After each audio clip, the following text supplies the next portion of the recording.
Get informed.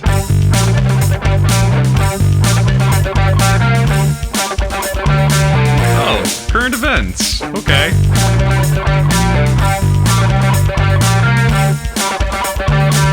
Get informed with Andy Rocco. I'm Andy Rocco. This is Get Informed, UCB Radio Sirius XM 406. I have a hard time following the news and politics. They said, hey, give that guy a show where his friends come on the show and tell him what's going on and give him opinions about things. I'm joined with my lovely co-host, Lisa Herring. Hi. She'll be checking the facts and telling us the news throughout the show. And I got a great panel today. I'm very excited. Two good, funny, amazing guys. Will Hines. Hi. And Mr. Tom Shillue. Hi, Andy. Thank you for doing the show. I'm excited to hear what you guys think about what's going on in this crazy world and tell me what I should feel, because I have no opinion about anything, because Zoloft has made me completely unemotional. I don't feel passionate about anything. So why don't we just get started? Is that all right with you guys? Yeah, we're ready to go. All I think. right, Lisa, why don't you tell us the first big news thing? Sure. Obama unveiled a 10-year budget plan last week that calls for close to $300 billion in new spending on jobs and public works, including a $77 billion expansion of preschool education and additional NASA funding. The proposal also includes cuts to Social Security and Medicare. All right. So this finally all that... That's not so good. Oh, okay. No, boo. Like all this fiscal cliff bullshit I've been hearing about. Is this it? Are we done? Are we ever going to stop talking about this budget thing? I get lost on this too. Yeah. I have trouble keeping track of all of it, but I think this is supposed to be like, if it's approved, would like settle all of that for a little while. Ah. Right? There was like the fiscal cliff and then the sequester. Yeah, the sequester, and then there was like another phase of it, and then like I felt like it's just like it feels like there's constant new budget plans. I guess it's a country. I guess you're always going to hear something about the money of the country, but like they're not. There's never going to be a point where they're like, yeah, it's fine, or just like, I guess. But I think what happens is each generation or like each session of Congress keeps setting a deadline to think about it later, and then the future session of Congress that actually has to face that deadline tries to find new ways to push it off. Like nobody wants to be the elected official who did any cuts to anything. Exactly. Right. Yeah. Pushing it down, kicking the can down the road, I think is the old phrase, right? That's right. So this is Obama's attempt at saying, and then everybody wants to look like they are not kicking the can down the road. So one thing that happens is you can make an offer that you know people won't accept, but at least you made an offer. Mm-hmm. Okay. You know, so somebody might accuse Obama of doing sort of that. I know for a fact Lisa is not a big supporter of the government spending money on NASA. No, I hate NASA. And do you guys feel this way? I hate NASA too. I like NASA.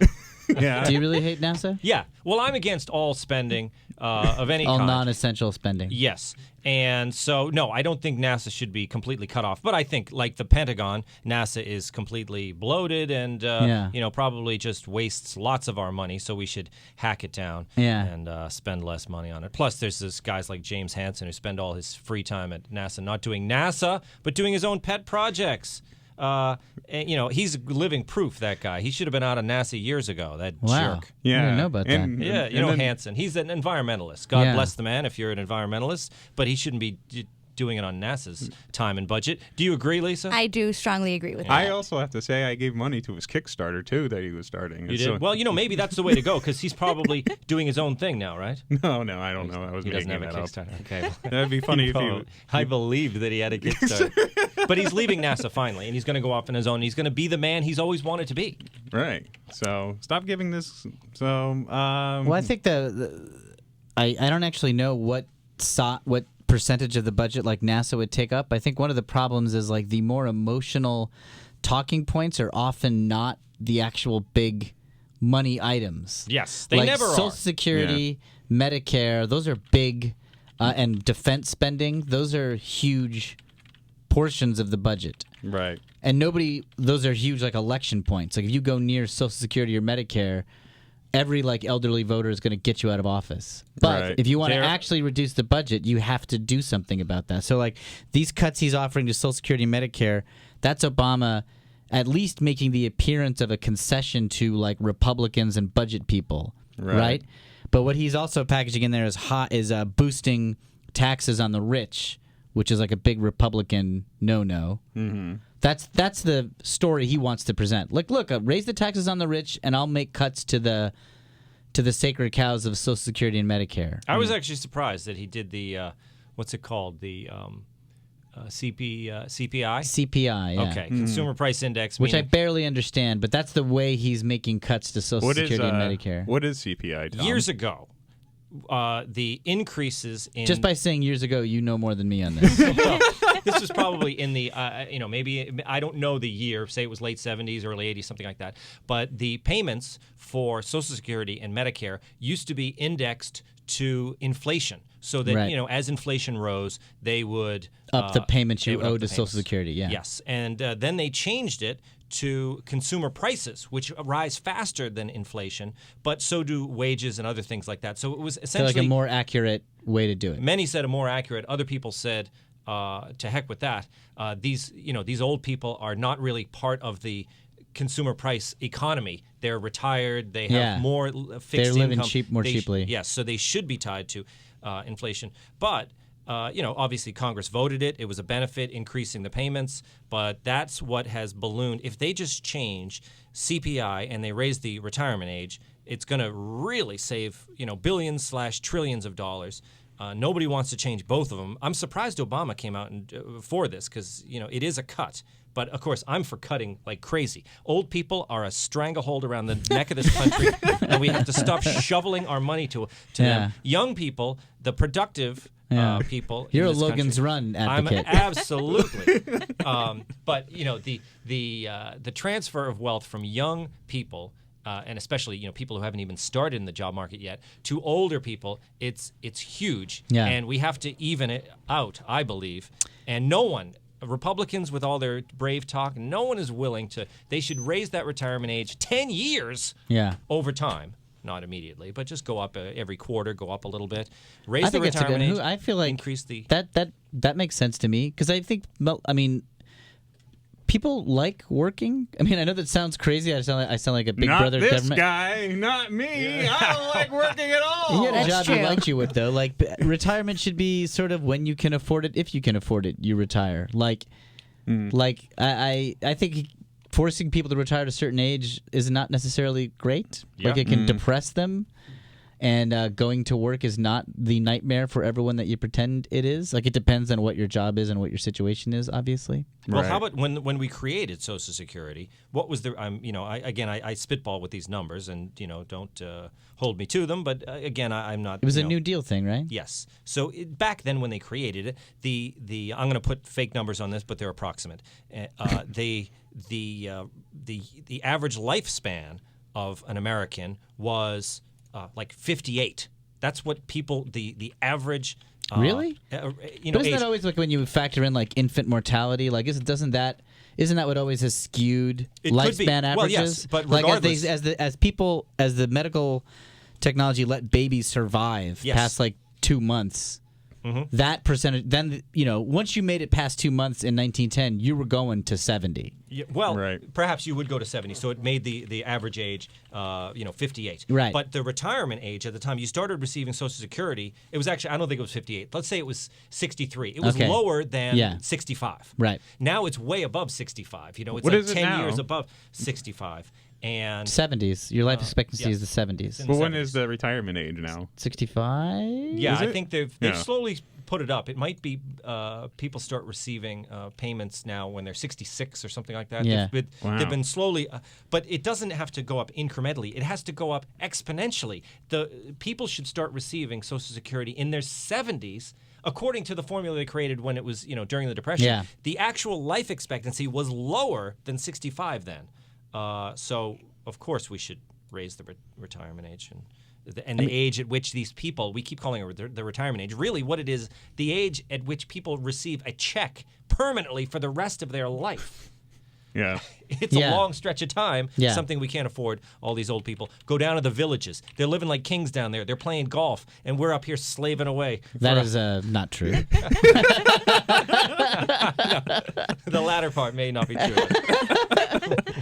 I don't know those many 70-year-olds who wouldn't switch places with a working 50-year-old in a goddamn heartbeat. That check is not so sweet that they're like super psyched. Yes, that's true. But so Andy, you want to get informed? So like every budget is kicking the can down the road, and it's a balance between like what will get somebody elected again versus what actually solves the problem. Nobody worries about solving the problem. To solve the problem, you either have to, it's a math game. You either need to take more money in, which is raising taxes, or you cut spending on something significant, which would be Social Security or Medicare benefits or defense or like schools. You know, like something big. Whenever somebody gets all heated up about like welfare or even NASA, Lisa, they're not solving the problem. Even if it is right or wrong on principle to cut those things. So like one reason like Paul Ryan, although he was an idiot, did try to like he at least paid lip service to making cuts to like entitlements and big things like that, even though his particular plan was dumb. But you never hear anybody with power. The problem is like everybody old votes, right, Tom? Like if But Social it's going to Security, be, there may be a sea change coming, and this is like a great in for Republicans. They're so clueless, on where people's sympathies lie or whatever. They're not. Even Paul Ryan, he wasn't able to.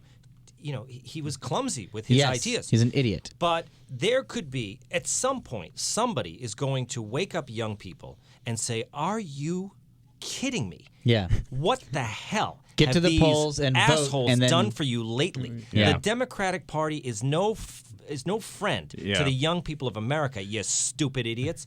But no one's been able to do that. Maybe Well, it's a friend to the gay or minority members of the young population. Exactly. That's why these kind of social issues are why young people are so tied to it. If somebody came out with a small government but socially progressive party, I feel like they could win everything. Yeah. Yeah, I find it very interesting that that Republicans have paid so much to like these older people don't like gay people and it's just like but and that's why we're gonna cater to the old people is because they don't like I don't know if that made sense. Or it's so funny too because I feel like old people are they seem to be more socially tolerant. I don't know a lot of these old people. This kind of I had a landlady who was I think 145 years old. Yeah. And she was very conservative in her she was like devout Catholic. Yeah.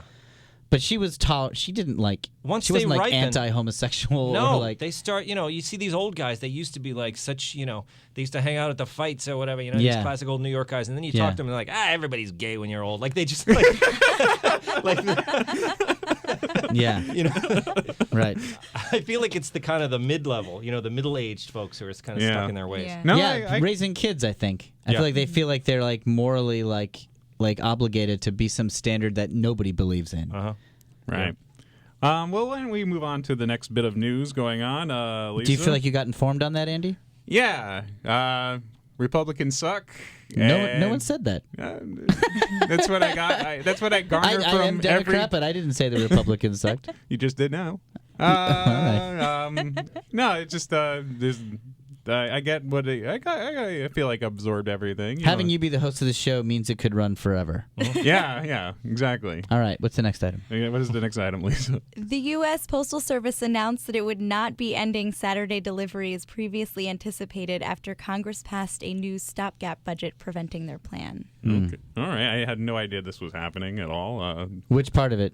Any of it. I didn't know that the post office was going to stop on Saturday? No. And I love when the post that's like one of my things that I like about Saturday is that the mail still comes. Yeah. And I was like, all right, I can finally get some parts for my Zooter. And I'm excited. And also the idea that maybe a paycheck will be coming then. Yeah. And then but now that I'm happy I know about it now. I'm happy that this is a thing. Something to be excited about. Yeah. I didn't know that Congress could, well, I guess it doesn't surprise me that they have the power over it, but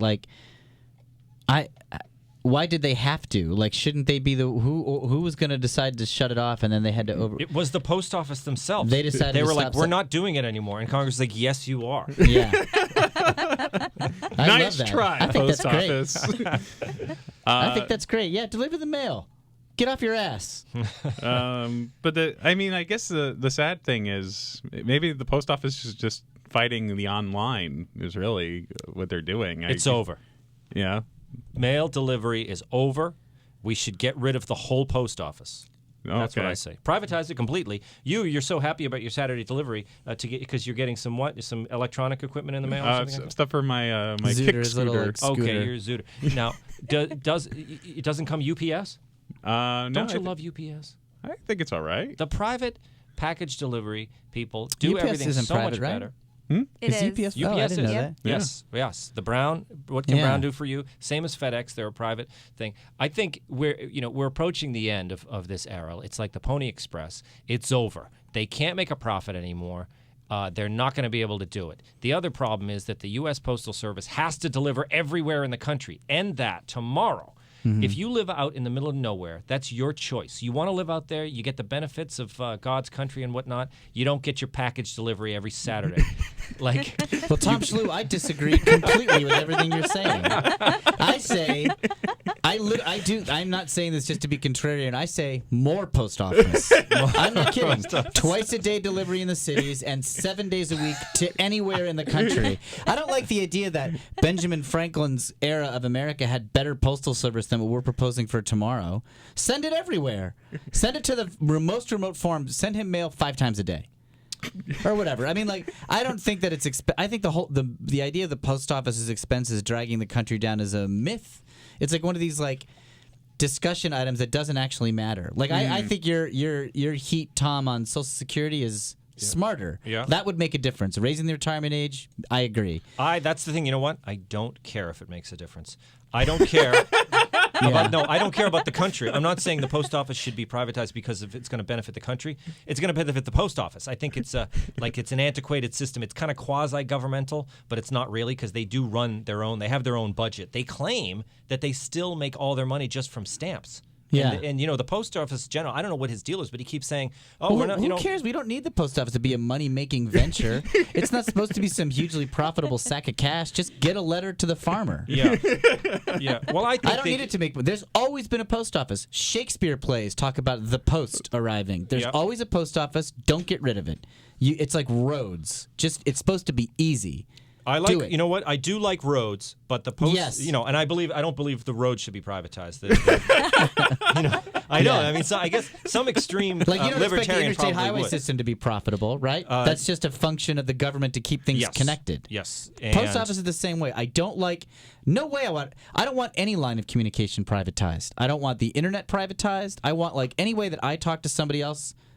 No corporation is allowed to have rules on it. Because you like to say dirty stuff. I like to say, well, I do. I don't want them to be like a bunch of people lobby, BBN internet, and then all of a sudden no one's allowed to say cornhole in their email. I think your analogy is good.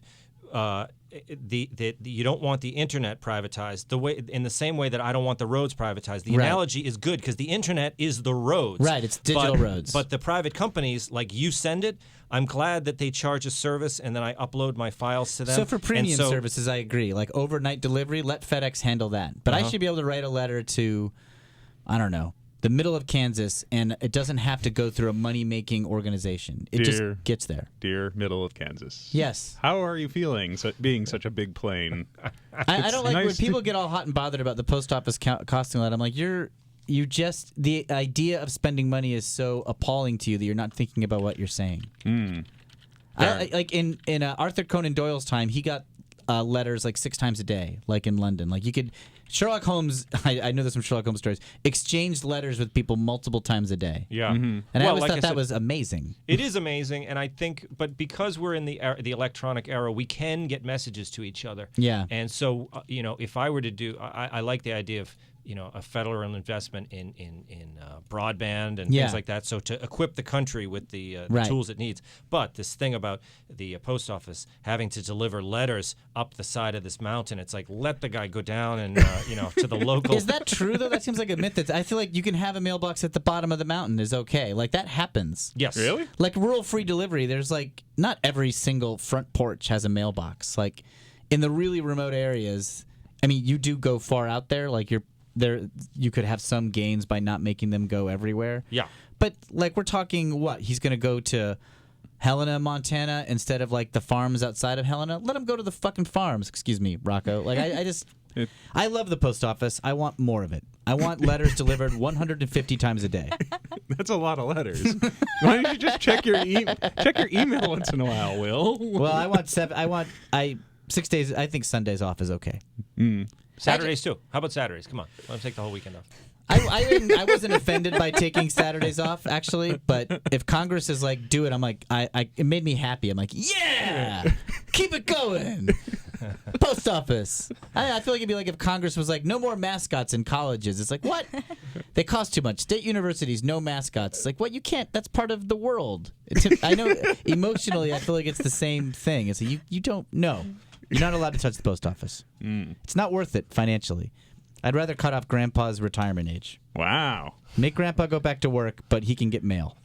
You let him motorize in a electric wheelchair and You deliver can mail. work at the post office. Yeah. They're so slow.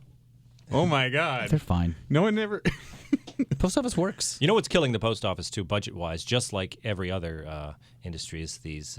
It's their retirement plans, their fixed retirement plans. I'm cool with hacking that. Yeah. I think that's fine. The defined benefit versus defined contribution. Yeah. You're right. That's where the cut should be. The pension plans. Moving all these public pensions to defined contribution, not defined benefit. That would be trillions of dollars. I right think there, too. you're right. So do that, but they still have to deliver the mail. Okay. I know the government is listening, so there you go. Tom, I had no idea that you were such a sort of libertarian. Oh, I'm extreme. I mean, I'll go with You're right-wing such a nut nice if you want. person. You've turned into like a weird. It's like you've grown wings. Privatize it. Listen, I want Coke. Privatize it. I want Coke running the school. We're not doing a school What? piece on. Are Yes. you crazy? Private. Are you nuts? I want You the want school. Coke running to schools? Yes. Day yes. one, sugar is good. It's fine. No, he's talking about cocaine. Cocaine should run the schools. Oh, this is great. We got a contrary opinion. This for is. the I had no idea. You're like Yeah. one of the sweetest people I know. Well, You're nice to everybody. You remember Well, we everybody's free names. marketers are sweet. We No, believe in I- opportunity and, yeah, and joy for all. My friends. Hey, I'm cool with opportunity and competition, but not in every privatization is not always the answer. But the schools, I think it is. Like the schools. You know you're being insane. Well, wait, right? No, I'm a Privatize the education. schools? Yes, to me, education is an absolute nightmare, and I agree with that. and I am for absolute radical overhaul of the schools. So Wow. I joke when I say I want Coke to run the school. Yes. But I do think I loved that guy. Was it Chris Whittle with Channel 1? Remember Yeah. he had that. He was really the enemy of the school establishment. Yeah. He came in, and I don't know what happened to him. They really kind of drove him out of business. But I think the schools they're a complete nightmare, and I think we have to completely turn them upside down. So I would be happy to allow private companies into certain areas to show them how it's done. Well, actually, Lisa, do you want to go to our little bit of news about schools that we have? Because this is a really interesting thing about the teachers with the Sure. Yeah, let's talk about that since we're on schools. Professors at Texas A&M are using new software that collects data showing if students are actually reading, bothering to take notes, or even skipping pages on their digital textbooks. Wow. Wow. That's crazy. Yeah. I find little that big brothery. Yeah. But this one doesn't bother me. I think it's cool. Yeah? Yeah. Read your book. Mail it to me and read it. Although, won't they just flip through them? Yeah, you'll they'll just still be able to just Stay cheat, on yeah. the page and not read it, and then just skip to the next page Yeah. a second Yeah. later.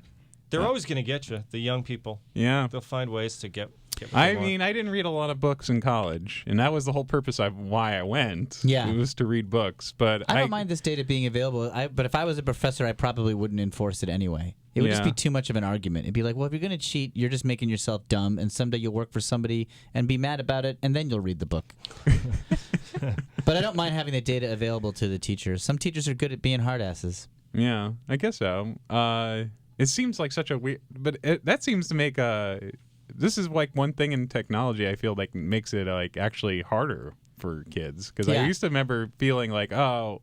Why do I like the thing I remember when I was a kid was like, why do I need to learn math? I'm going to have a calculator. Right. Like, calculators are only going right now. Why do you need to memorize dates in history when everyone's got a computer in their pocket? Right, yeah. But now, although, it seems if the teacher wants to make sure that they're doing the reading, why not just test them? Yeah, Right. You know what I mean? Isn't that how you prove it? Yeah, Yeah. yeah. You can find out pretty That's quick. what I did in college. What happened in the book?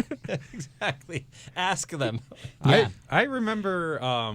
But in my way, because I'm not a very good reader because of my slight dyslexia I think I have. Mm-hmm. But like the one thing I remember from school was that like when the teacher would just reiterate everything that they want you to know. Yes. And I would just I got all my book information that way. I never read Breakfast at Tiffany's, but like I remember everything that Do you mean Breakfast of Champions? No, Breakfast at Tiffany's. You Okay. had to read that in I read it in School? a special class for movie to movie Book from to book. movie. Yeah. Yeah, but like I never read it, and like I still retained all the information from what my teacher told me. Yeah.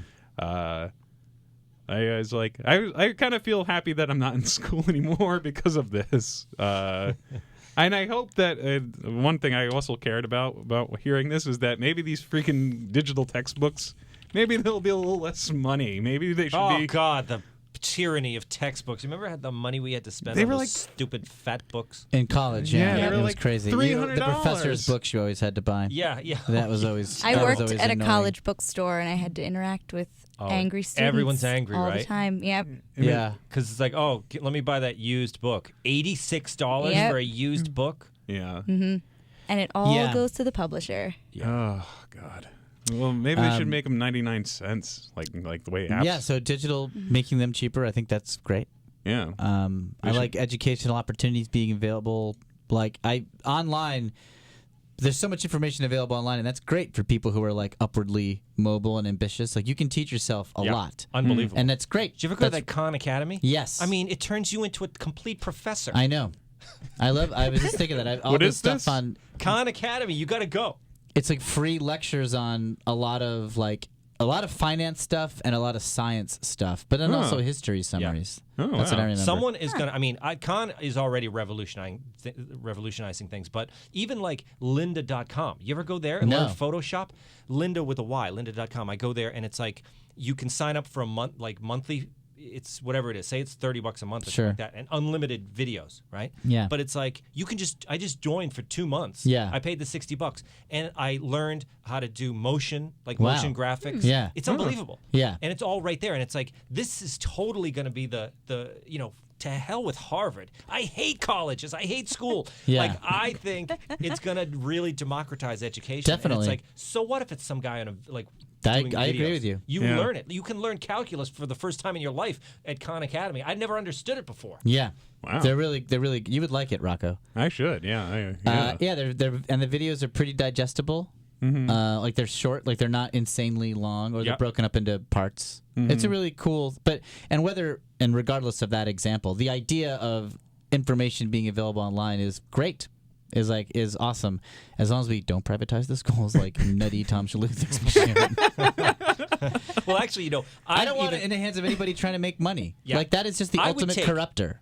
You know what? I think it's fine because I feel like everything's a corrupter. You know what I mean? Like we see the Oh, God, corruption in we the have to schools believe as in it is. something, or we can't get out of bed in the morning. But I think I'd be for overhauling in the other direction and just having no testing, like those radical schools that are like hippie and Like let's Montessori schools. Yeah, it's like turn the whole thing into that. I'd be fine. I would like make a deal. If we could cut the retirement age, I'll go with I'll give up my school privatization and just go completely hippie on that end. If I can go for profit. When you on say the completely front. hippie, you mean no testing, and so what does that gain us? Well, I don't like all the, obviously I don't like the schools the way they are. I don't love the testing. I was never, good in school, but I was smart, but I was like failing the tests and everything. Okay. I was awesome at it. Yeah, you were. Yeah.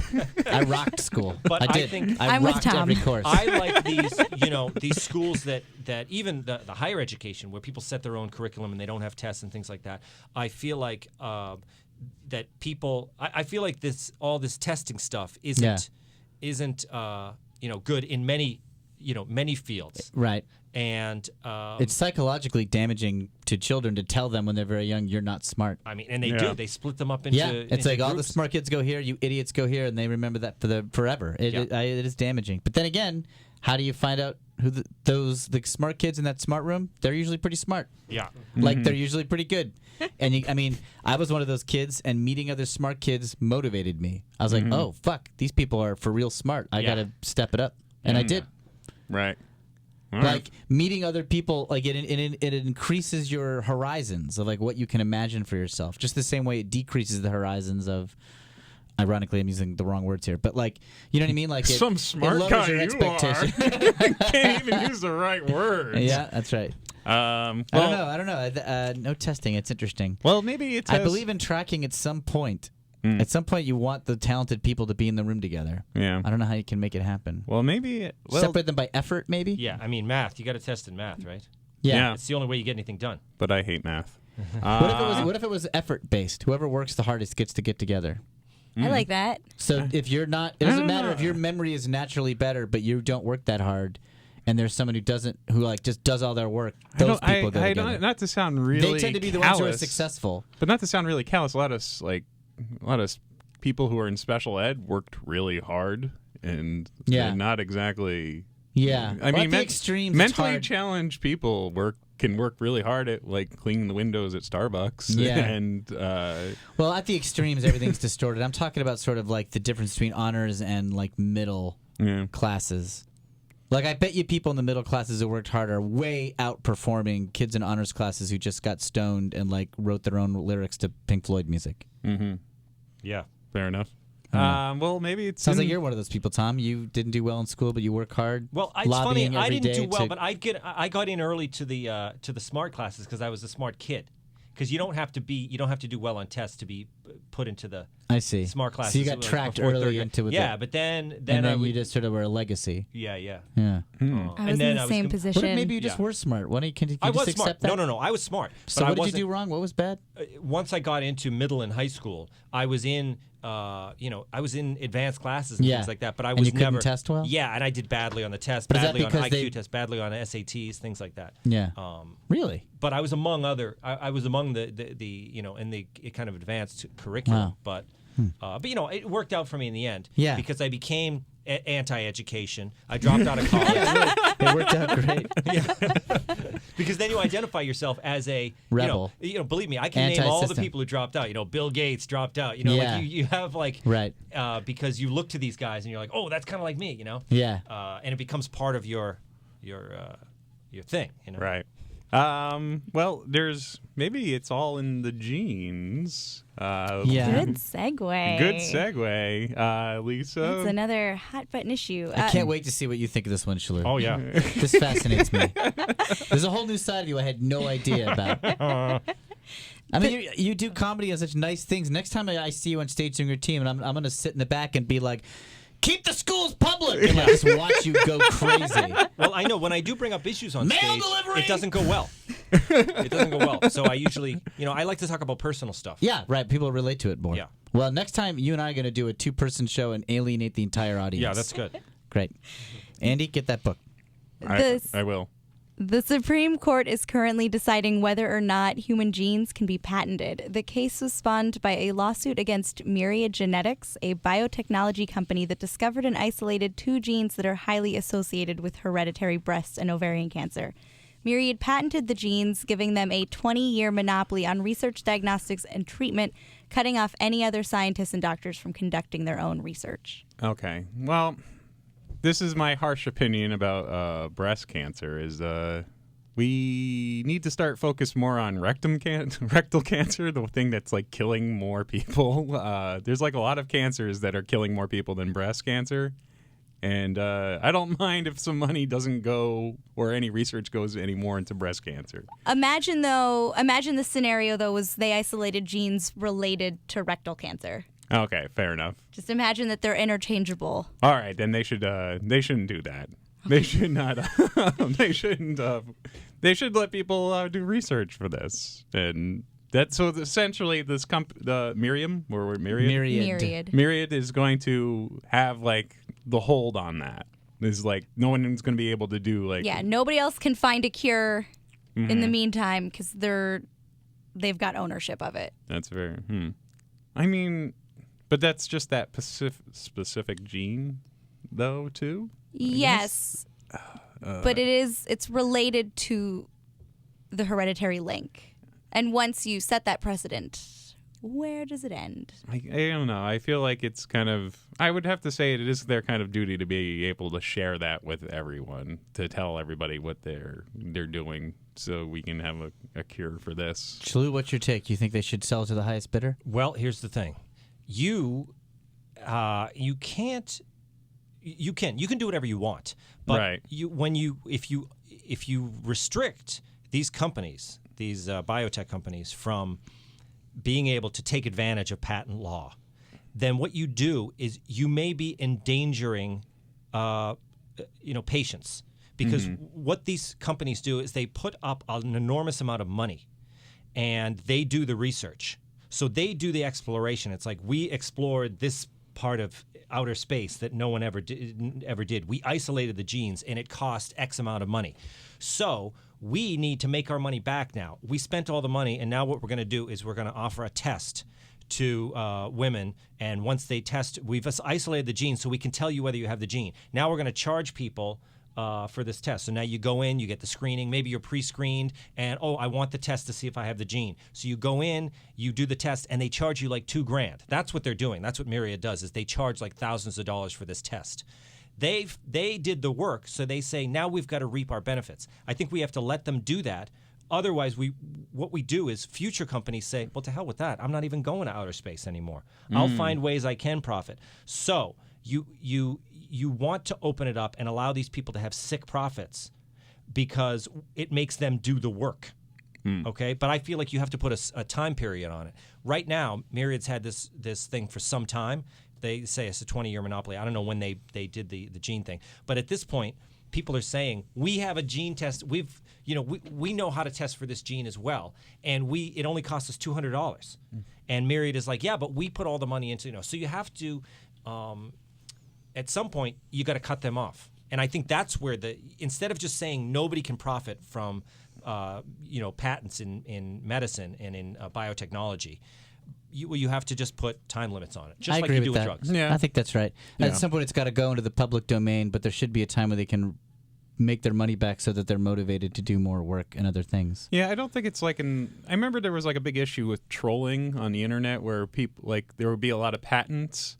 Patent trolls. Patent trolls on the internet, and they would be like people would be like, you can't not give there's patents that people reap money from that have very little to do with their thing, but it has it's a very complicated the algorithms that get invented or made up, or I don't know how what are algorithms? They get invented or made up or created? I guess created. Yeah.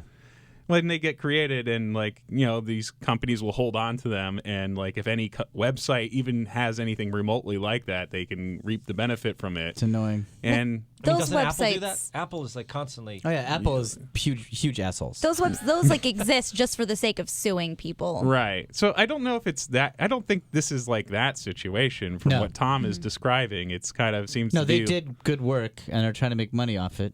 But it's troubling because it's a thing that we want everybody working together to solve. But it sounds like Tom is standing up for somebody who wants to recoup their costs, essentially, because I imagine it's kind of pricey to get a big brain guy to work on some genes all day. And not only recoup their costs, but like I said, you want them to make sick profits. because that's. I do mean like sick, like the way Jersey Shore guys are like. Yes, that's what he means. man. That's what he means. I mean sick profits because We're talking about a college dropout here. Like Tom is like a blue collar sailor down to the dock. You gotta like adjust your hearing down. This is a real rough around the look. He's got cigarettes rolled up in his sleeves. Yo, but you gotta make sick profits on the genetics. Well, that's what I mean because I don't want to say just. I want to be clear that I don't even believe just that they need to be they need to recoup their costs. I think they need to make profits that actually make us blush. Like, oh my God, they're making so much money off that because that's what makes them put all this money into it. It's like a trip to the casino. Right. They're going to go to outer space. It's dangerous. It takes a lot of money. And they might have like 5 or 6 outer space projects and they only get one bonanza out of it. And when that happens, you want to let them reap profits. But again, it's like at some point you don't want them having a patent on something that's Forever. restricting other people. Yeah. So, Right. but it happens with drugs all the time. People do that. They create the drug, whatever it was. I mean, Aspirin. Aspirin. Yeah, No. or like the Effexor or statins, the heart drugs that you had Lipitor, and like Lipitor came in. They have a 10-year patent, and they were advertising like crazy. Everyone's on Lipitor. Then 10 years later, all of a sudden there's like 5 new drugs out because their patent ran out. So these guys. From what I've heard stories on these guys, and NPR did a great story on these guys the other day. And hospitals are just like, it's ridiculous. Like they're charging $2,000 or $3,000 for this breast cancer test that anybody can do in a petri dish for a couple $100. So at this point, they feel like they've been Overstayed their welcome on this. Yes. Yeah. So they might, if the Supreme Court decides, maybe they'll have a narrow decision. But I do believe when these other companies, sometimes they're crying wolf. They're like, oh no, we won't be able to do. They're always going to find a way to make profit on these things. I think, but you don't want to restrict them too much. Like I said, it's like I hate thinking of fairness because I love sick profits because in the end it does make people invent things and and in medicine it makes them take risks. Yeah. I mean, That's what my you want them to naive do. wish. This is like very childish, sort of like I don't know I wish it worked that like.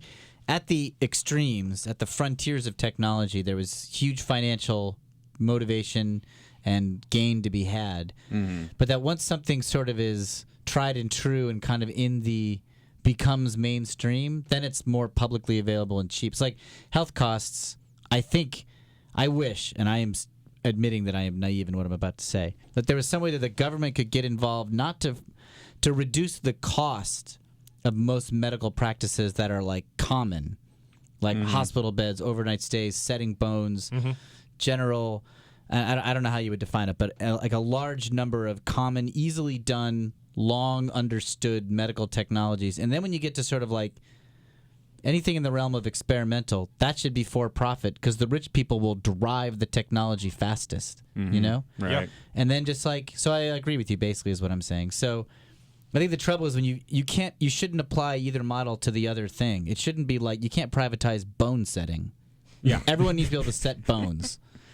But you should be able to privatize the most radical cancer treatments because it'll happen faster. Bone setting sounds like kind of like a hooker thing. Set your bone, lady. Yeah. But I always hear people arguing about medical costs and they're trying to apply one model to the other. People who are opposed to any kind of government interference with health costs are like, well, no one's going to be motivated to do anything cool. Right. And like no one will cure the next polio unless there's money involved or everybody starts dying from it at once. And then the other side of it is like, well, no, the government needs to pay for every single thing you could possibly have done to save your life. You can't have that because the demand for that is infinite. So you can't fund an infinite demand. There was no patent on the polio vaccine. Is that true? Yeah, Jonas Salk didn't patent it.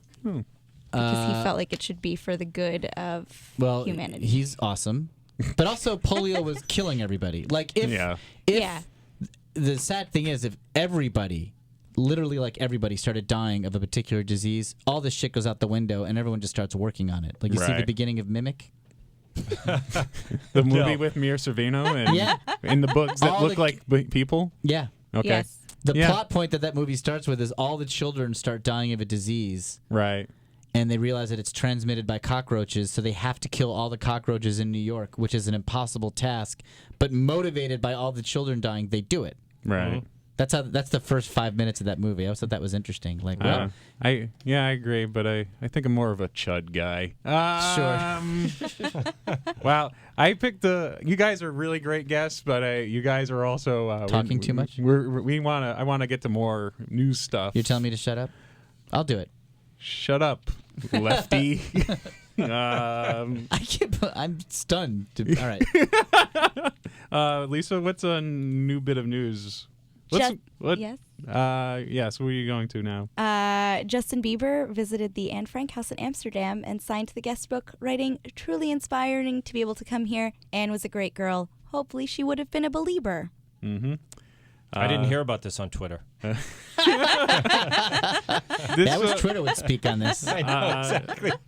This is weird, I guess. I guess it's a little in bad taste, I guess.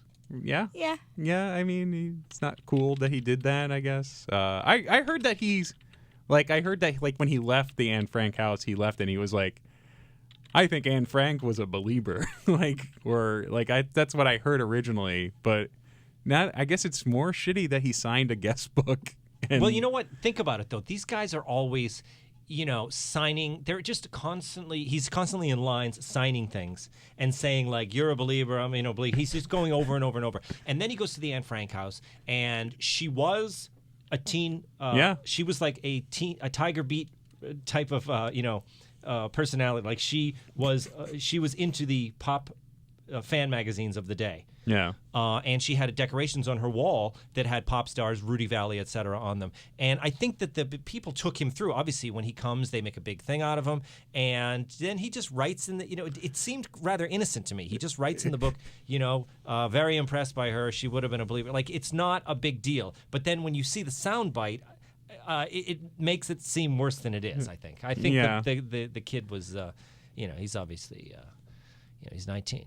I disagree entirely. I say there should be a military retaliation against Justin Bieber. Jews really need to get up more in arms. I think the about Netherlands this. should mobilize. People, you see this and you're like, wait a minute, he was at a Holocaust museum and he said, but I don't think it was. I don't think it was that bad. The idea of him wasn't saying, that bad. Yeah. He's just kind of a dumb kid. Yeah, and he says believer all day, every day on Twitter and everything. He never shuts up about it. It's like, I think it would be maybe if anything, like some young fan hears about this and then looks up who Anne Frank was. Yeah, and then, that's probably more likely to happen. And then they get to education. Yeah, to be inspired by Anne Frank. Yeah. So that's not too bad. He even said hopefully. Anne was a great girl, truly inspiring to come here. Obviously, that's a respectful statement. Anne was a great girl. Hopefully, she would have been a believer. It's like, it's dumb, but he's 19. It also could be taken as, I hope she would have liked me. Yeah. I would have liked somebody like this to like me. Yes. That's not a bad thing to say. It's not bad. Yeah. And it's not bad. And it's it'd certainly be bad if he was like, I hope bitches like this wouldn't be believers. Like this kind of whiny bitch. Yeah, exactly. He didn't say anything. Yeah. Yeah. People just, oh, God. I hope that there's some girl in Kosovo that would be a believer, I guess. Like, yeah, some girl that's going through a lot of shit right now herself. No? Yeah. Yeah. There probably are a few. Yeah. Well, I hope they have something to think about when they're being horribly repressed or oppressed. All right, Lisa, next bit of news. Sure. Senators Joe Manchin and Pat Toomey, both of whom carry an A rating from the NRA, announced a bipartisan deal to expand background checks for gun sales. That's good. The measure would broaden checks beyond what's already required under federal law, but it would still include exemptions, scaling back the idea of potential universal checks. Huh. That's good, I think, right? These guys who are kind of right-wing guys are kind of folding a little. Like, are you happy, Will? Like, this makes you happy, right? You like having some gun control? I'm in right? favor of gun control. I'm not as rabid as some people might be. I'm not as far that way as you could be. Yeah. Like I think like any kind of just a precedent of compromise is important. Mm-hmm. And background checks seems smart to me. Like, That's what that it's one of these things where that isn't usually the problem that causes the most dramatic evidences of shootings. Like I feel in like we Newtown- have background check though. That's the interesting thing. It's Yeah. like it's not like getting a gun is like. I'm not saying it's hard, but it's not like easy either. It's like you do have to wait 5 days, and I don't know. It's not like totally. I don't know. I find it very interesting that a lot of people we had on the show about gun control, and whenever the news goes into gun control, a lot of people are like, everyone's like, yeah, I don't know, yeah, like everyone has the same kind of reaction to it. Yeah. No one seems to be like really full force behind gun control, or for it, or against it, or it's just it seems to be a very strong gray area. But well, here's the thing: you got background checks. That's a law. That's universal background checks. Is it called the Brady thing still? Yeah, I think the Brady Brady Bill was the Okay, the but law, and so all gun retailers have to do the background checks. And when they started, they had to do this 3-day process, and then it became an instant check through a computer. Mm-hmm. So that was done. All right, but you can't stop somebody if he's got a rifle and he hunts with it, and then his friend down the block has a gun or something. You can't stop those guys from trading guns. Hey, I have a gun. He owns it. It's his. So Right. he gives it to his friend. They trade guns. So you can't stop that, right? No, Right. you can't stop it. You can't do that. That's like, it's free. It's freedom. It's his property. You also can't stop a guy from selling his shotgun. I got to sell my shotgun. Oh, I got a guy who needs a shotgun. Oh, I'll come over. He drives his truck over. How much for it? $200. Here's $200. You can't make that guy give a background. Like he doesn't have a computer. He's not equipped. And you can't, unless you create it, you could do it. You could create a law that say you can always sell property. You can sell your lawnmower. You can sell your motorcycle, but you can't sell your gun. Now that would be tough. That's not going to happen. They're not going to pass that law because essentially that's like super, super high gun control to Right. kind of make it a special class of property. So the thing is with these gun shows, all gun shows they talk about the gun show loophole. It's not really a loophole. Gun shows have been able to classify themselves as little more than flea markets where free men come together, free men and women come together with their property. That's what gun shows originally were. We're like, hey, it's a place where all the gun owners come together and they kind of trade guns. The first gun shows were done with hobbies, like with hobby collectors, pistols that don't even shoot, those kind of things. Yeah. Anyway, I think there's no real loophole. All you have to do is classify gun shows as retail events. Enough with this, like, there's no real loophole. It's just that we're allowing these huge commercial gun shows. They end up being like NASCAR events, and they're in, like, the Javits Center type places. Yeah. And they go under they're under the same umbrella as a flea market or a guy selling out of his garage. But so I think that it's just a matter of this, like, you've got to make the big gun shows, have them license themselves as giant retail operations. Yeah. Right? Yeah. I don't know why everyone doesn't talk about that. They keep saying that it's this loophole. It's not really a loophole. I mean, I guess it is in the fact that they've, you could have a gun show out in a lot in West Virginia somewhere. You could set up, excuse me, like a flea market, and that is something that wouldn't fall under the background checks. It's done as kind of like independent people trading merchandise. So I think the question is like these big gun shows. But again, it's not going to do that much. Like you said, it's like the background check thing is something that's good with the retailers. Not most of these gun shows really are just kind of like hunters and like good old boys and hicks. They go out there, and it's not like that's why you don't see a lot of these mass shootings. They didn't get their gun at a gun show. Well, the Columbine kids did. Huh? They did? Yeah. They got theirs at a gun show? Yeah. Okay, so it's rare, but say it happens. But I think you could, you could just redefine what these gun shows are instead of this thing of like, I don't know what this thing does. This Pat Toomey law, but something tells me it's weird. Yeah. Well, they got an A rating from the NRA. It's not going to really do anything. It did. It got.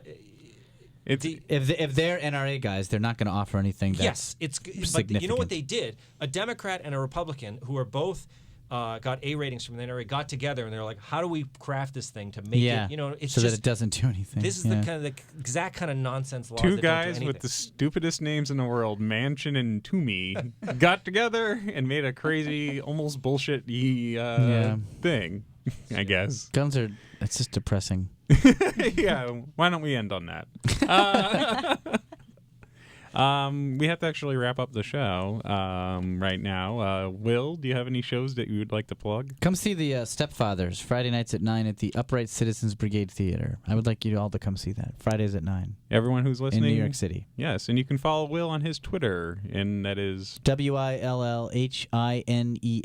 That's Will Hines. That is wonderful. Thank Tom you. Shillue? Yeah, Tom Shillue, at Tom Shillue, Twitter. Find me on there. And then my ongoing project this year, my 12 albums in 12 months, is going forward. Number 6 is coming out, so I'm at the halfway point. Yes. And the next album is called Halfway There. I think it's out in a week or two. That's really cool. Yeah, you are. If you ever have a chance to listen to them live or buy the albums, please do. First album of the 12.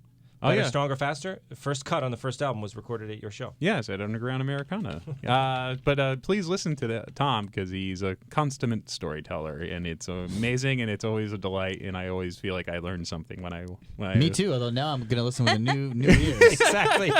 I'll be heckling you from the audience at any hint of libertarian or sort of like... Lisa, do you want to plug the show? And Sure. You can follow Get Informed on Twitter at GetInformedUCB. We also have a Tumblr, Get Informed Radio, and I also have a Twitter, which is Lisa Barracuda. Neat. So please follow that stuff. Look on our website. Our intern Ben, who's been watching and listening to the show, he updates our Twitter and puts up new news feeds and episodes on the line for us. Thank you, Ben, for doing that. And I'd like to give a thanks to Jason Shabiro, our producer. Other than that, I think that's it. We have to close out the show. It's been a lot of fun, very informative, and very interesting. Thanks a lot. It's been real.